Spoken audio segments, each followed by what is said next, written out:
Firstpost reports from the world's second largest continent. Hello, I'm Alyson Grange. A very warm welcome from Durban, South Africa. We get you the news and the newsmakers from Africa. South Africa goes to the polls on the 29th of May. I will track the election and bring you ground reports. Is it the end of the road for the African National Congress? And will former President Jacob Zuma stage a dramatic comeback? From elections to climate change to innovations and opportunities. As the world's attention shifts, we report from Africa, the heart of the global South. Join me every weekday live on Firstpost.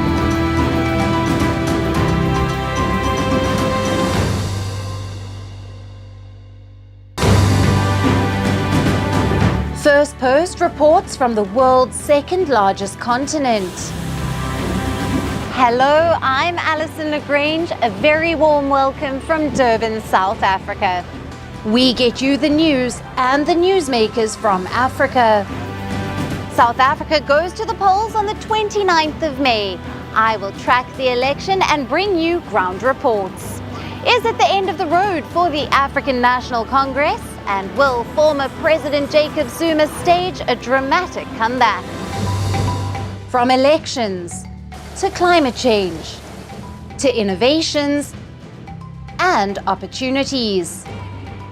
As the world's attention shifts, we report from Africa, the heart of the global South. Join me every weekday live on Firstpost.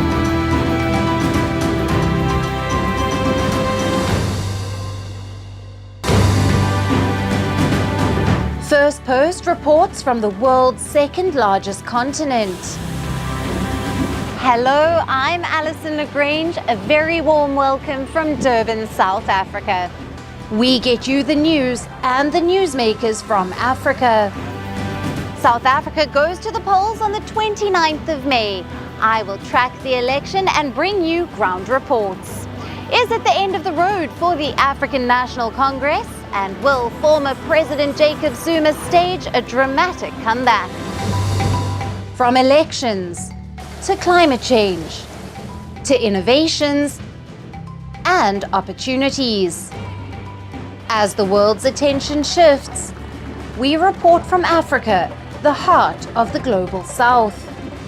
Join me every weekday live on Firstpost.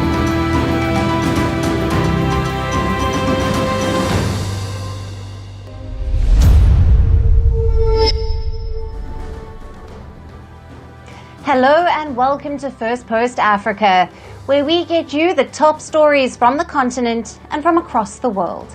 I'm Alyson Grange, coming to you live from Durban, South Africa.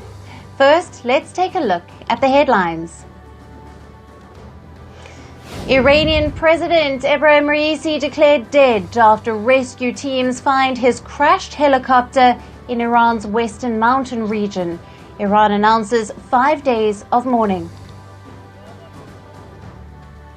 South Africa's top court rules that graft-tainted former President Jacob Zuma is ineligible to stand for parliament in next week's general election. In his inauguration speech, Taiwan's new president, Lai Ching-te, asks China to stop its political and military threats. Beijing responds, calls Taiwan independence a dead end. South Korea bans access to a North Korean propaganda video that Seoul says idolized and glorified Kim Jong-un as a friendly father and a great leader. And Nepal's Prime Minister Pushpa Kamal Dahal wins a vote of confidence amid protests by opposition demanding a probe into graft allegations against his Home Minister.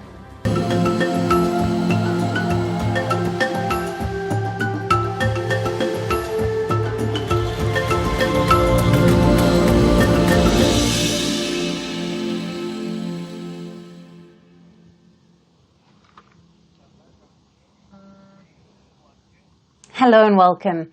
Another day, another coup attempt in Africa. The crisis is worsening across the continent. This time it is the Democratic Republic of Congo, which says it has thwarted an attempted coup at the presidential palace in Kinshasa. Now, the Democratic Republic of Congo says armed men, including foreign fighters, attacked President Felix Tshisekedi's office and the residence of the Economy Minister, Vital Kamerhe, who is tipped to be the next Parliament Speaker. The DRC military says the attack involved foreigners and Congolese.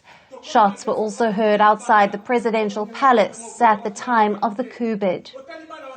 The armed forces of the Democratic Republic of Congo inform our citizens and the international community that an attempted coup d'etat has been nipped in the bud by the defense and security forces. The attempt involved foreigners and Congolese.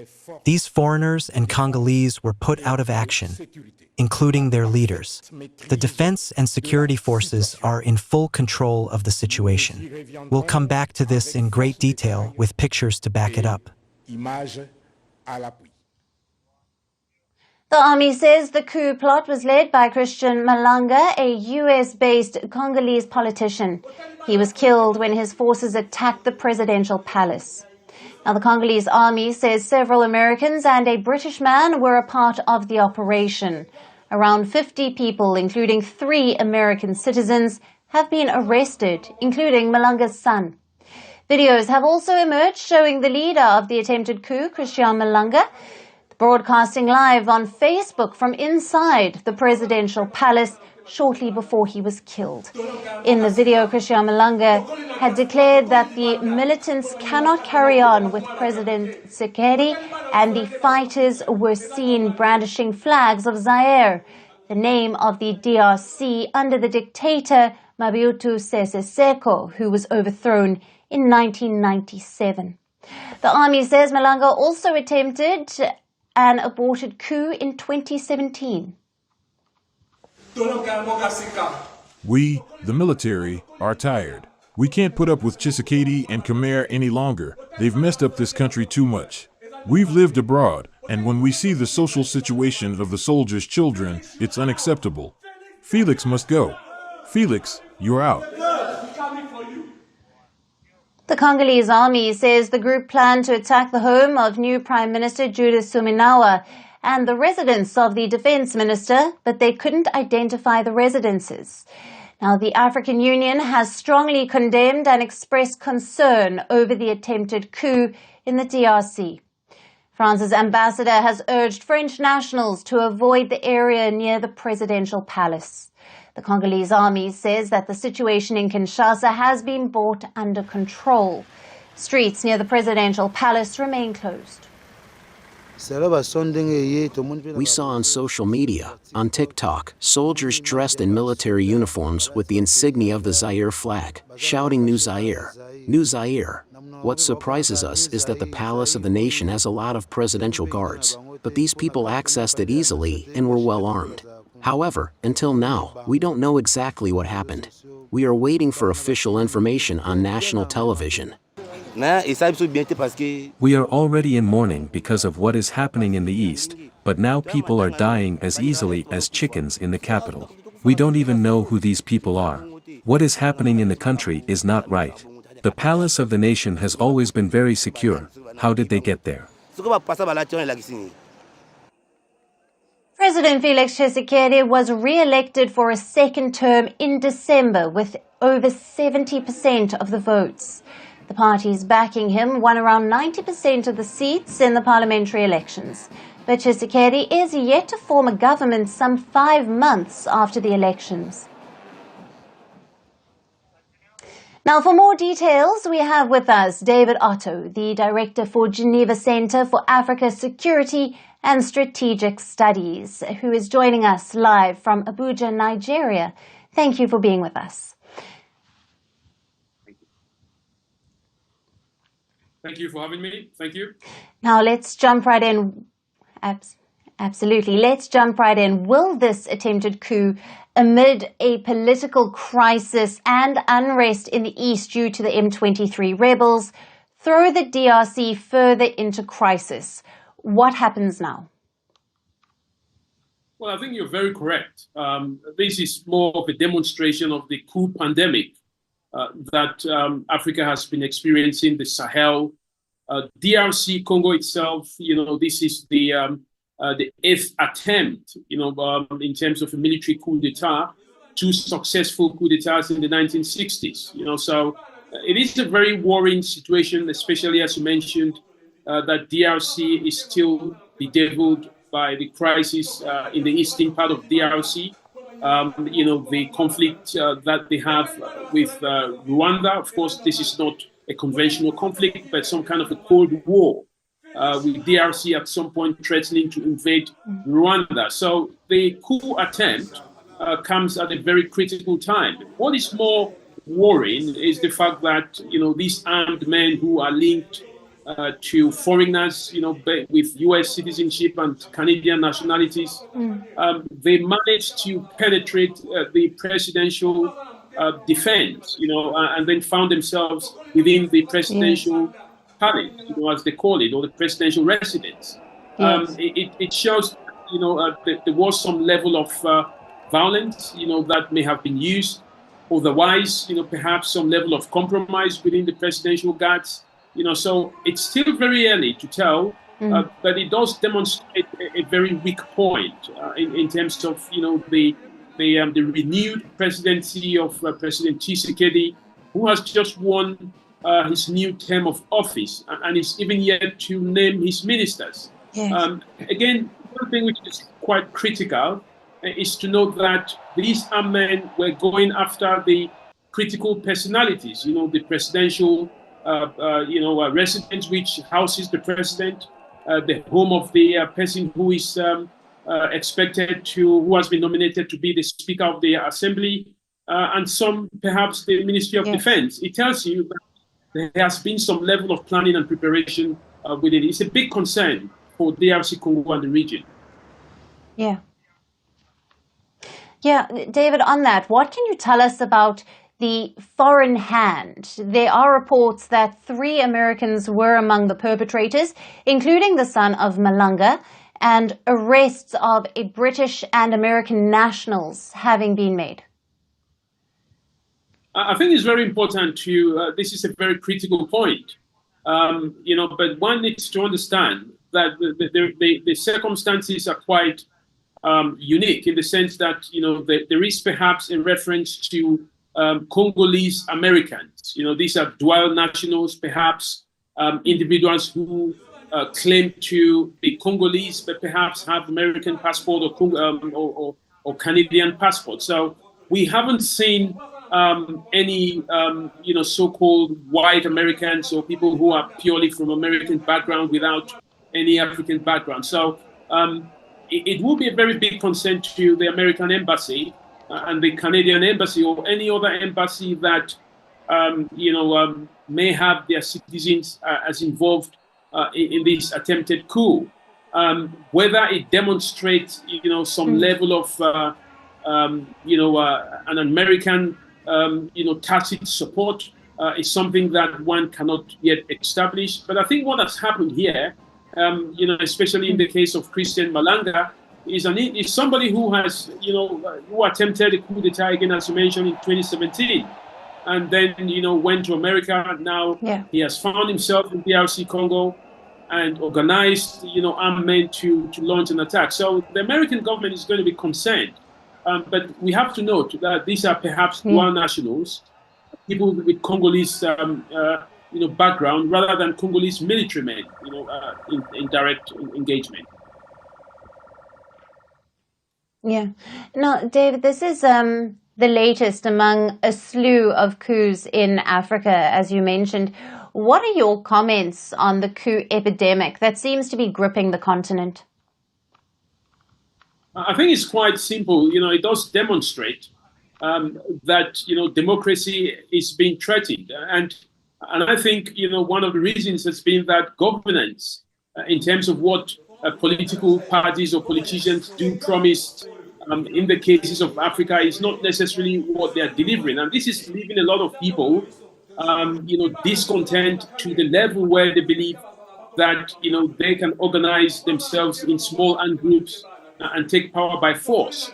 It demonstrates that democracy itself has a huge weakness. Of course, we're not just talking about scenarios where, men with guns are taking power, but we're also talking about scenarios where the constitution is being changed to suit those who are in power.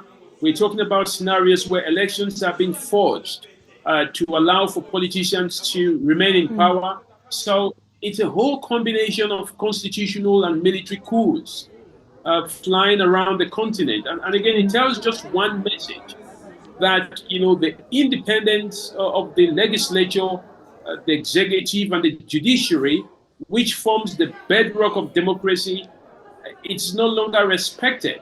And for that reason, and this is not an excuse at all, for that reason, many people see themselves or find themselves in a position where they think that because these democratic governments are in power and are being protected by the military, either the military takes power or some military factions, take power themselves. So it's a very critical situation and a huge pandemic.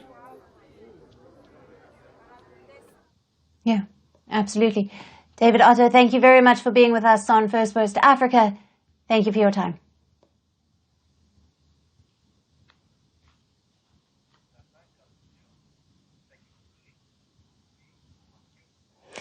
From the Democratic Republic of Congo, we shift focus to the Comoros. The volcanic archipelago in the Indian Ocean is the latest African nation to expand ties with Russia.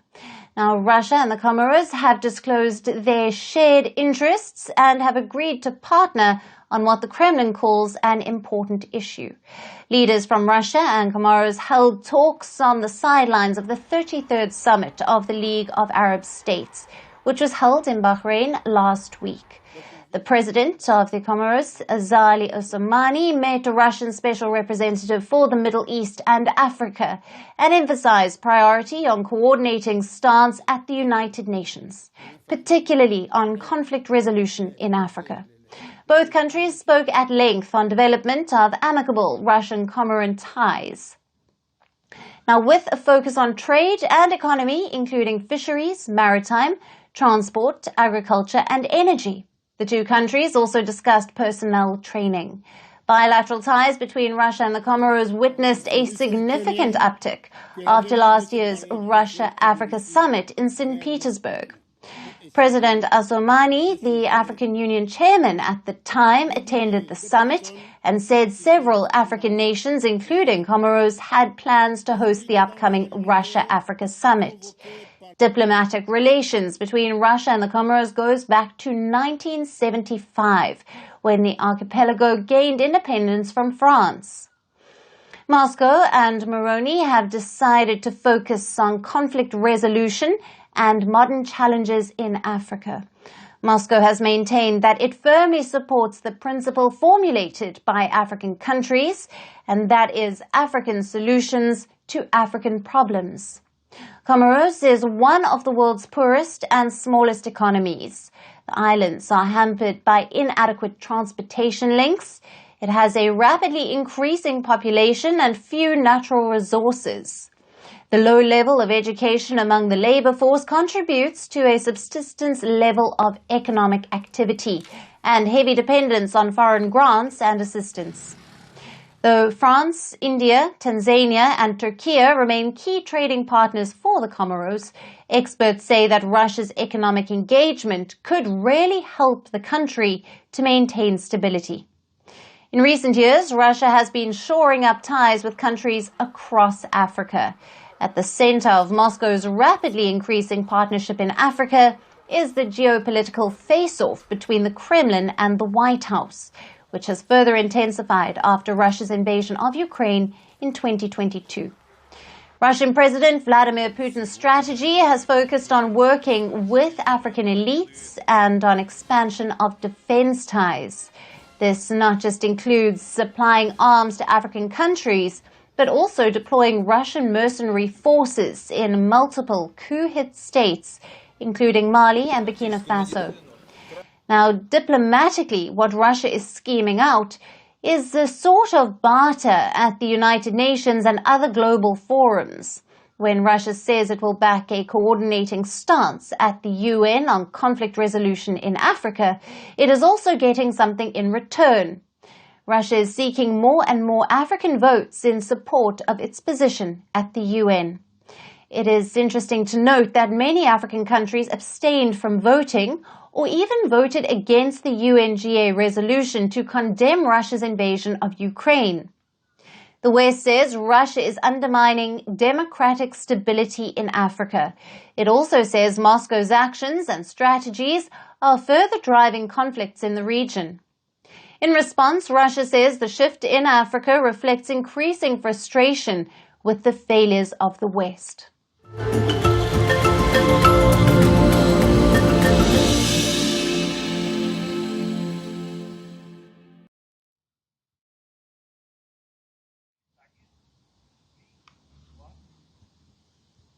And finally, to our special segment, Resurgent Africa. Amid the coups and the crises, there are many positive stories from Africa that often get overlooked, but not on this show. Today, we bring you a story from Kenya's capital city of Nairobi. This is the story of a 17-year-old ballerina who is deaf. But that hasn't stopped Goreti Akinyi from pursuing her passion, ballet. For most, dancing without music might seem impossible. But Akinyi's journey shows that the rhythm of dance can be felt in the heart, even when the ears cannot hear it. Here's our report. Dance is one of the most versatile art forms in the world. It embraces everyone who wants to be a part of it. Whether you're enjoying a slow dance on a date or feeling the adrenaline in a fast dance setting, there's something for everyone. Everything revolves around the music. The rhythm guides the performance, and the beats act as cues. But what would it be like to dance without music? Some might say it loses its essence, while others believe it's impossible. However, Kenya's 17-year-old Goreti Akinyi feels otherwise. Goreti Akinyi lives in Kenya's capital, Nairobi. She's a deaf teenager excelling in her community ballet classes, despite not being able to hear the music. Her undeterred zeal makes her the top of her class. Akinyi grew up deaf, but that didn't stop her.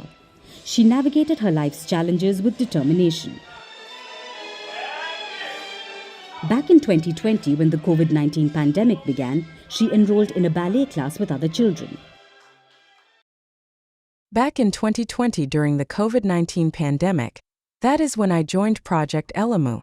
I was the only deaf girl, but Michael Wamaya, founder Project Elamu, was so willing to help me, and I remember them wondering how I would do it now because I am deaf and it is about dancing. So I had to copy what the hearing are doing, as I can't hear and speak as well. Her typical day starts by helping her mother with their business. Her family runs a grocery shop. So she helps her mother cut vegetables and with other household chores in the morning. After this, she heads to her dance class to master her moves. Her peers were in disbelief when they saw her in their class. There were times when Akinyi herself felt low on confidence. Naturally, because she didn't know what people were talking about.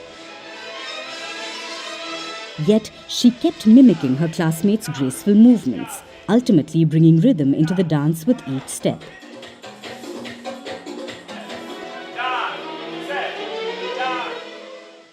I copy the dance movement from others because I can't hear or lip read. I just want to ask if ballet can have a rule where they count 1 to 4. And then they change the body movement and act. Deafness is no obstacle to Akinyi's passion for dance. She has now taught her friends sign language so that they can freely converse with her. The 17-year-old has no plans to stop. She wishes to continue doing ballet even after she finishes high school. The dance class is run by a community-driven non-profit organization. The founder of the organization says they offer a space for children in Kibera. Everyone is welcome there. We don't discriminate in this place. Whichever capability you have, you're welcome in this place. And that's why you've realized even the special kids, you cannot even notice a certain kid is special in a certain way, especially when they are dancing, because they've learned to be together, to dance as a team. They've learned to respect each other, to love each other, to share whatever we have. Down, 2, 2, 3, down, 1. Akinyi's mother also feels that joining the ballet classes has changed her daughter's life. She says it's a joy to see her dance. Ever since she joined ballet, I have seen a great improvement. Even in terms of the way she dances, you would assume she can hear, but she doesn't hear. It's by God's grace that she has come this far. She is a person that you would not imagine could get to the same level of dancing and playing with those who can hear.